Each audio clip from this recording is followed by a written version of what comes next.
As the anniversary of its invasion of Ukraine nears, Russian forces pounded the city of Bakhmut on Monday in what NATO chief Jens Stoltenberg said was the beginning of a major, long-feared new offensive. The reality is that we have seen the start already. Because we see what Russia does now, President Putin do now, is to send in thousands of more troops, accepting a very high rate of casualty. Military officials said Ukrainian defenders, who have held on for months, were braced for new ground attacks. Bakhmut is a prime objective for Russian President Vladimir Putin, and its capture would give Russia a new foothold in the Donetsk region and a rare victory after several months of setbacks. Donetsk and Luhansk regions make up the Donbas, Ukraine's industrial heartland, now partially occupied by Russia, which wants full control. The assault on Bakhmut has been spearheaded by mercenaries of the Wagner Group, who have made small but steady gains.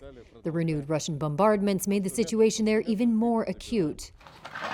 The Ukrainian military reported Russian shelling all along the front line and said 16 settlements had been bombarded near Bakhmut, including the frontline village of Chasiv Yar, where volunteers worked to evacuate families, while Ukrainian fighters held their ground despite difficult weather.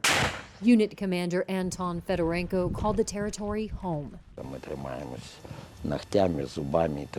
That's why we are holding on to it by nails and teeth and will stay here. And we hope that we will be provided with weapons, we will have something to respond with, and we will be able to launch a counter-offensive as soon as the weather allows it, because now we cannot move forward, even if we have the weapons to do so, because of the soil and weather conditions. The United Nations Human Rights Office said on Monday that it had recorded more than 7,000 civilian deaths and nearly 12,000 injured since the February 24th invasion, mostly from shelling and missile and airstrikes, but said it believed the actual figure was much higher. Stoltenberg said he saw no sign that Putin was preparing for peace or willing to respect Ukraine's sovereignty. What we see is that President Putin and Russia still wants to control Ukraine. And therefore, the only way to ensure that Ukraine prevails as a sovereign nation is to continue to provide military support to Ukraine.